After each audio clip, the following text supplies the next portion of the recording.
Assalamualaikum warahmatullahi wabarakatuh. Waalaikumsalam.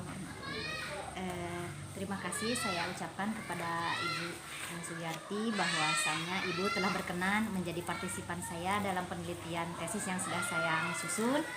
Adapun tujuan daripada penelitian yang saya lakukan ini yaitu untuk menganalisis strategi alternatif yang dilakukan oleh kepala sekolah dengan background guru penggerak terkait dengan implementasi kurikulum Merdeka dengan fokus kesenjangan sekolah.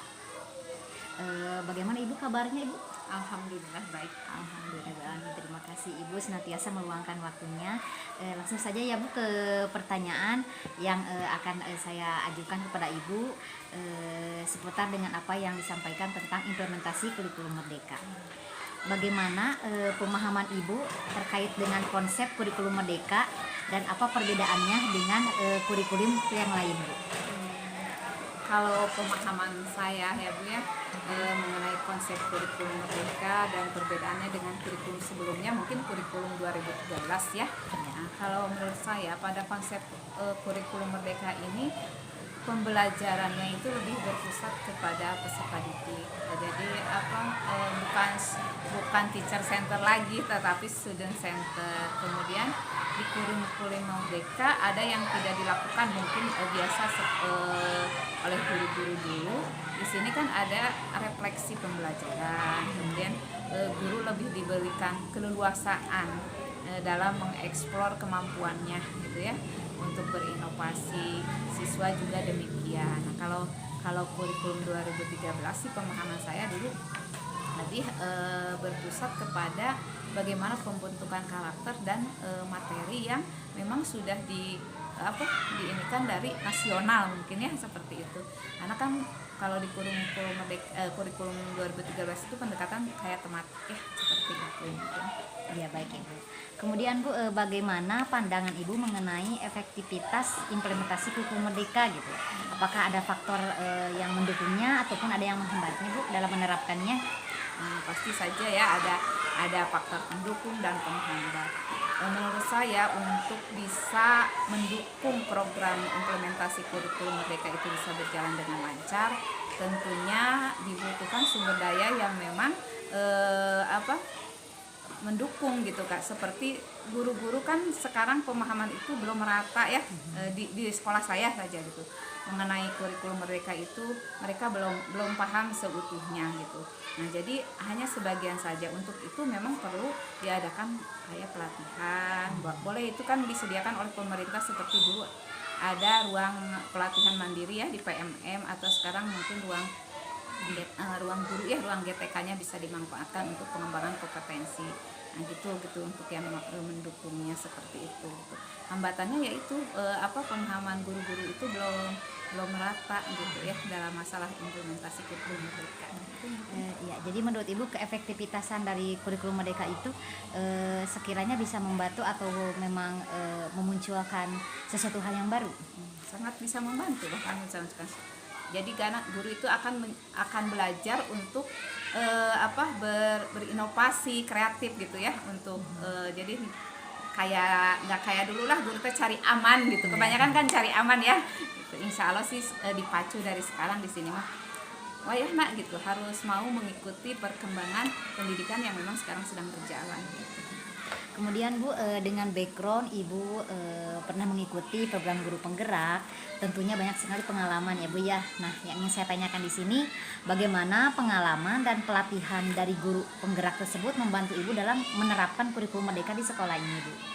Alhamdulillah, karena program guru penggerak itu bukan hanya kita disiapkan secara materi, tapi kita juga skill kita itu diasah ya selama 9 bulan tersebut. Seperti sekarang dengan implementasi kurikulum Merdeka, saya sangat terbantu dengan bagaimana mensosialisasikan penggunaan pembelajaran berdiferensiasi kepada guru-guru. Walaupun memang itu belum maksimal ya, belum sempurna, tapi setidaknya ada progres dari guru-guru untuk mau membuat modul ajar tersebut. Kemudian yang tadinya kombel itu memang tidak terarah, belum terstruktur gitu. Alhamdulillah komunitas belajar dibentuk dan itu menjadi suatu wadah bagi para guru dan kami di sini berdiskusi mengenai masalah-masalah pembelajaran yang ada di sekolahan gitu. tentunya dengan ilmu dari guru penggerak, baik segi kolaborasinya ya Bu, Iya. kemudian cara menerapkannya, terutama untuk menggerakkannya itu Ibu Iya, ya, iya, sangat betul. membantu Iya, sekali. betul. Ya. Kemudian Bu, sebagai kepala sekolah bagaimana peran Ibu dalam membimbing, menginspirasi dan memotivasi para stakeholder pendidikan yang ada di sekolah ini agar terlaksana dengan baik kurikulum merdekanya Bu? Eh, nah memang ini saya juga ya melakukan pendekatan kepada stakeholder itu merupakan tantangan untuk saya, karena kan kita harus pandai dalam berkomunikasi. Alhamdulillah di sekolah ini komitenya itu sangat mendukung. Jadi saya mencoba berkolaborasi dengan tadi ya ada Bapak Komite untuk menghubungkan kami pihak sekolah, warga sekolah dengan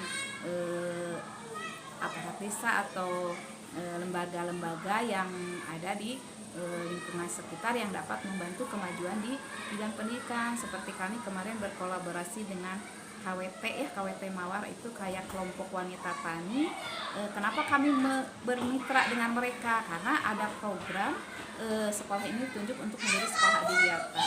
Nah, kami itu butuh ilmu bagaimana menata lingkungan hidup dari penggerak KWT gitu. Jadi mereka memberikan ilmu bagaimana pembibitan, menanam kangkung, stroberi gitu. Alhamdulillah sih ini ada kolaborasi dari bantuan dari komite. Jadi menjalin komunikasi yang baik aja dengan Jadi poin penting yang Ibu lakukan ketika membimbing dan menginspirasi para stakeholder di sini itu yaitu dengan menggayat ataupun mengkolaborasikan serta dengan lingkungan yang ada di sini ya Bu ya, melalui tadi Ibu komunikasi yang tentunya baik ya Bu ya, khususnya dengan para komite. Kemudian Ibu tentu saja untuk mewujudkan suatu pendidikan yang sesuai dengan kurikulum merdeka itu banyak sekali tantangannya ya Bu. Nah boleh Ibu menjelaskan tantangan yang Ibu rasakan dari keterbatasan sumber daya manusia, kemudian infrastruktur dan anggaran sekolah Bu. Boleh dari sumber daya manusia dulu ya, tantangannya Ibu teh apa gitu di sekolah ini teh gitu. Kalau dari sumber daya manusianya ya dari mungkin di sini guru ya ataupun yang lainnya. Nah karena tingkat pendidikannya juga berbeda-beda ya, kemudian yang paling ini sih dorongan atau motivasi minat belajar para guru itu beda. Ada yang memang ketika kita beri stimulus itu untuk melakukan perubahan dalam pembuatan modul belajar misalkan, ada yang langsung mereka tuh respon, Bu gimana gitu, langsung membuka mencari-cari menggunakan AI kayak gitu kan, kita dikasih chat GPT kayak gitu, sok coba di ini ATM RPP yang ada, kemudian kasih perintah bagaimana dengan menggunakan itu. Ada beberapa guru yang seperti itu. Ada juga yang memang ada Abi mah nggak bisa gitu kan. Nah itu yang paling sulit itu bagaimana kita bisa memotivasi guru tersebut supaya mau gitu untuk belajar walaupun dengan keterbatasannya ada. Katanya misalkan aku mah nggak ini ke IT gitu, tapi walaupun tidak dengan IT kan kita bagaimana supaya bisa sama bergeraklah dengan orang lain gitu. Itu saja mungkin motivasinya yang sangat sulit gitu. Kalau dari segi infrastruktur di sekolah ini bagaimana Bu tantangannya? Infrastruktur sebetulnya mungkin dalam bidang aset secara fisik mungkin ya itu ya di sekolah memang belum maksimal seperti IT itu kan kami memang tidak seperti sekolah-sekolah yang memang mungkin ini sudah bagus, tetapi insya Allah sih bisa memanfaatkan fasilitas yang ada. Ini tuh yang paling sangat dibutuhkan itu di sini tuh fasilitas itu kursi ya. Kalau anak kan tidak nyaman ya, kalau bagaimana anak itu mau belajar dengan baik gitu. Kalau sementara si tempat duduknya juga belum bagus gitu ya. Selama saya di sini tuh baru bisa memperbaiki dari kelas 3 sampai kelas yang tahun sekarang mau beli lagi untuk kenyamanan anak-anak. Jadi fasilitas di ruang belajar lah yang kurangnya terbatasnya ya. Kemudian kalau dari segi anggaran sekolah Ibu bagaimana? Tantangan dalam anggaran bos ya, bagaimana kita menyusun anggaran sekolah itu sebetulnya mungkin kalau pengaturan dari kan ada 13 ya yang harus itu. Saya itu paling sulit itu mengatur misalkan bagaimana ini supaya bisa anggaran tersebut itu bisa dimanfaatkan sesuai dengan kebutuhan yang memang prioritas gitu ya di sekolah kita. Nah, itu rada sulitnya karena kan kadang-kadang di lapangan dengan ini berbeda ya Bu ya. Kadang ada hal-hal yang memang di luar RKS ya. Iya betul. Nah, itu yang bikin saya itu menjadi aduh Tantangan. gimana ini sepertinya supaya yang di luar RKS itu bisa berjalan, yang ini juga bisa berjalan. Karena mau tidak mau harus dijalankan dua-duanya gitu. Mungkin perlu sayanya mungkin perlu banyak menggali lagi, mungkin menganalisis kebutuhan itu kayak lewat lapor pendidikan mungkinnya dinilai disesuaikan lagi. Ya. Jadi kalau dari segi tantangan yang dihadapi dari segi anggaran itu antara kegiatan ataupun hal-hal yang ada di dalam RKS itu kadang tidak sejalan dengan realita. Itu menjadi salah satu tantangan meskipun dengan keterbatasan anggaran ya Bu. Sementara untuk merealisasikan kurikulum Merdeka itu haruslah terlaksana. Itu sangat situasional dan kondisional ya Bu ya. Kemudian Ibu dari segi aksesibilitas di sekolah ini bagaimana dalam menerapkan kurikulum Merdekanya, apakah mungkin dari segi akses jalan, internet ataupun segala hal listrik dan yang lainnya. Kemudian dukungan mitra itu seperti apa dalam menerapkan kurikulum Merdeka di sekolah ini? Kalau kayak akses jalan internet sih alhamdulillah ya kami sudah ada gitu ya, itu mah berjalan dengan lancar. Nah, mungkin tinggal bagaimana kita bisa berhubungan dengan mitra tersebut sehingga bisa memberikan kontribusi lah ke sekolah ya dengan baik gitu. Itu yang mungkin sekarang masih dalam proses ya, memang dilakukan tetapi belum belum maksimal lah hasilnya gitu ya. Kemudian Ibu, kendala utama dalam kebijakan dan manajemen sekolah yang mempengaruhi keberhasilan kurikulum Merdeka di sekolah Ibu apa? Terutama kan sekarang banyak sekali kebijakan-kebijakan pemerintah yang berubah, kemudian dikaitkan dengan manajemen sekolah yang Ibu jalankan ini tentunya banyak sekali kendalanya Bu. Tapi kurikulum Merdeka ini harus berjalan. Sekiranya apa yang Ibu hadapi gitu kendala tersebut? Kendala tentang kebijakan pertama mungkin kembali juga itu pada diri saya ya, pemahaman tentang kurikulum Merdeka terus terang saja karena kan baru juga muncul kurikulum Merdeka itu, sekarang sudah ada perubahan lagi.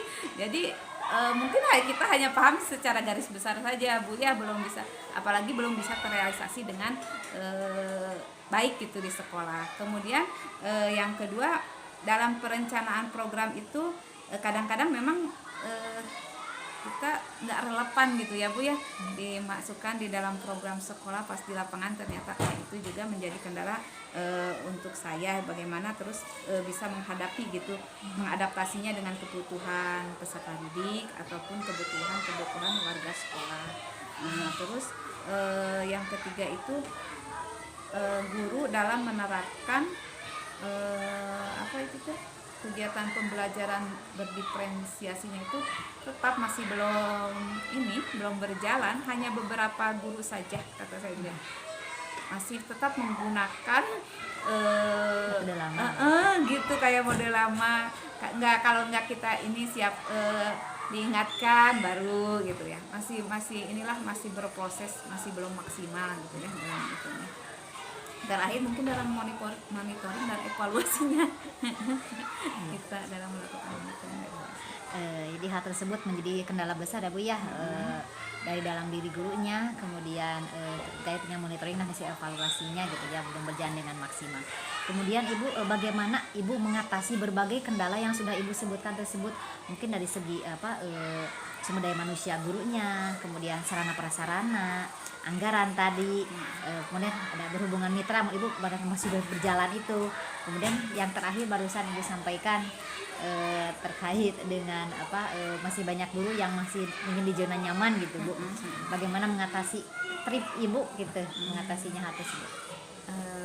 Untuk hal tersebut ya, kayak supaya bisa semuanya gitu pemahaman merata. Nah, memang kegiatan kombelnya juga berusaha dijalankan. Memang kadang kita 1 bulan sekali biasanya kalau setelah rapat bulanan, kemudian kita membahas permasalahan-permasalahan di sekolah. Nah, kemudian saya juga mencoba menjalin hubungan secara psikologis lah dengan guru supaya guru itu merasa nyaman kan ya, karena kalau nggak ada kondusif tetap aja tidak akan berjalan.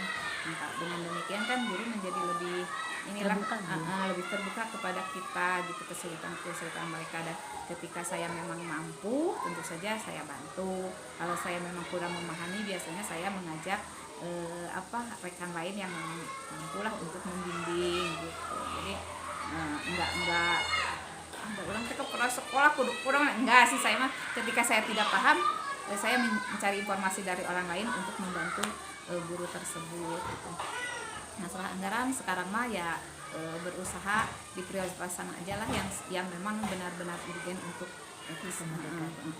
Kalau dari segi tadi sarana prasarana Bu, kan tadi kekurangan tuh kursi, bagaimana Ibu mengatasi kendala itu di dalam Arkas memang sudah dianggarkan. Nah, alhamdulillah sudah terwujud sampai dari kelas 1 sampai kelas 4 yang sekarang, tapi itunya belum datang ya, masih dalam proses, katanya sih minggu sekarang datang. Nah, fasilitas berusaha di sedikit-sedikit lah bertahap diadakan, direalisasi. Kalau untuk dukungan mitra Bu dari lingkungan gitu, dari komunitas yang lain gitu, Ibu mengatasi kendalanya bagaimana selain tadi komunikasi gitu Bu?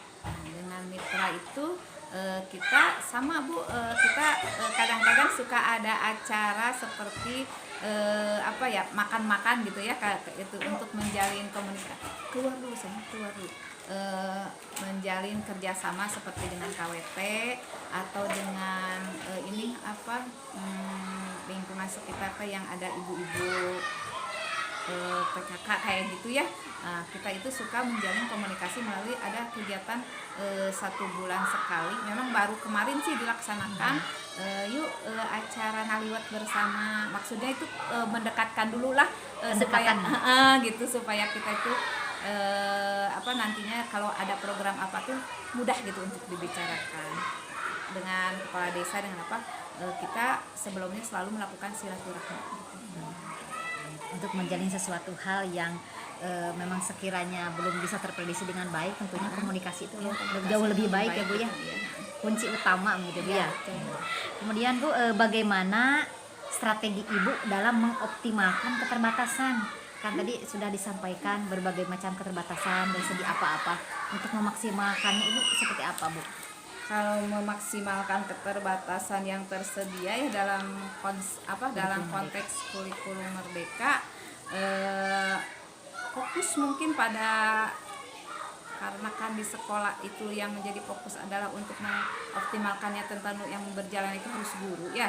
Jadi kita fokus mengadakan pelatihan kepada guru, baik itu saya mendorongnya melalui pelatihan yang secara langsung luring maupun yang daring. Biasanya kalau yang daring saya suka menyarankan mengikuti ada yang di Canva ya, atau mengikuti pembakti kayak gitu.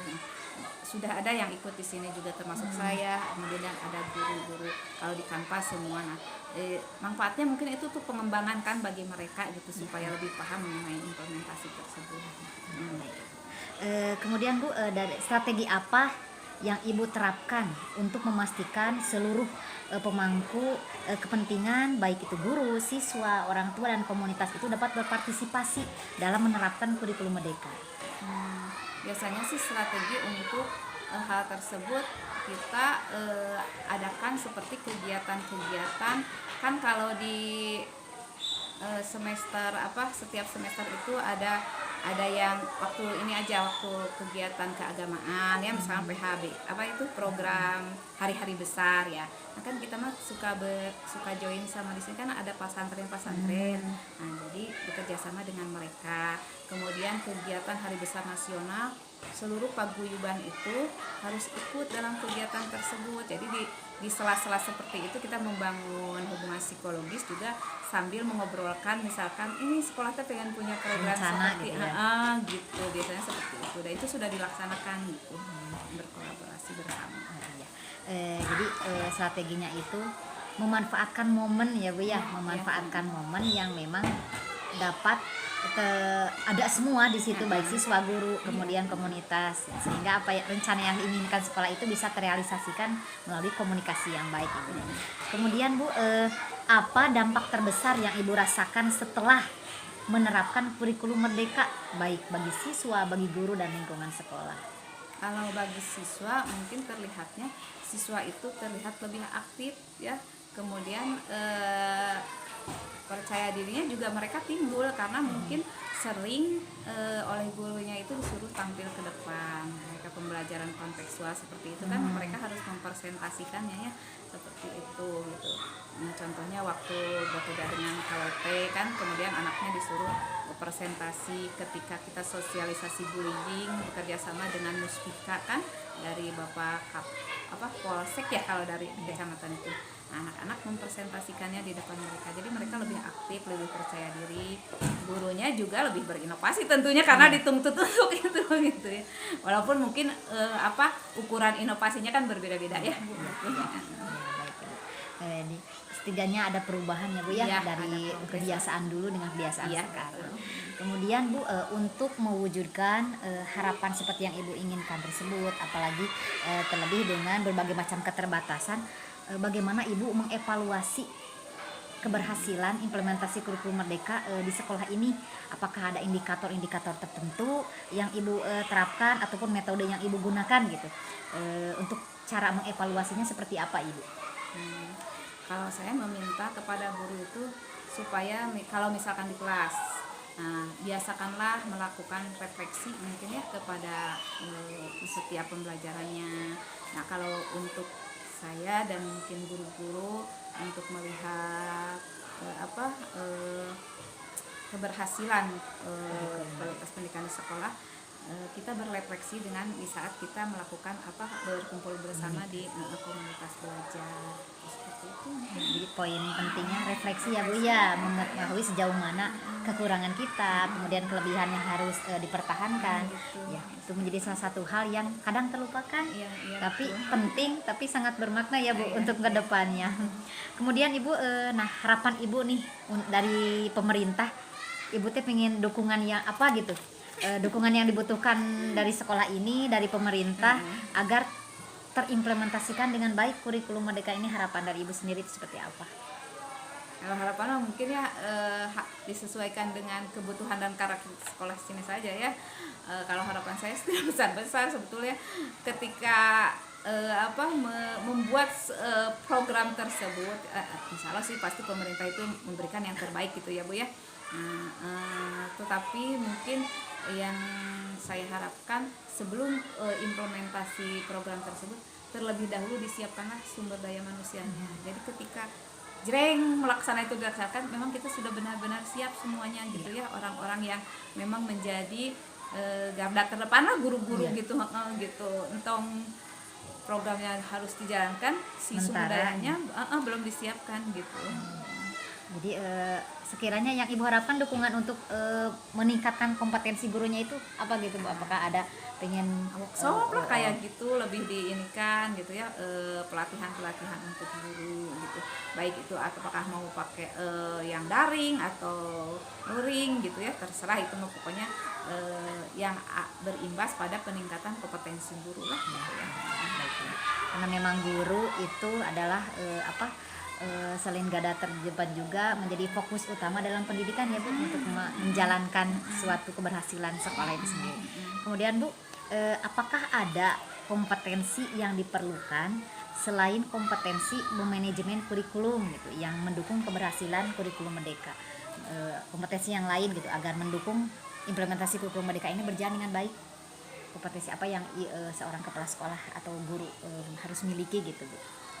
Sebetulnya kalau kompetensi yang memang kompetensi pedagogik seperti itu ya, yang kepribadian sosial itu memang benar-benar dikembangkan dan digali, saya rasa mah ada cukup aja, yang penting itu aja kembangkan dan terus gali gitu kompetensi-kompetensi yang memang sudah ada gitu.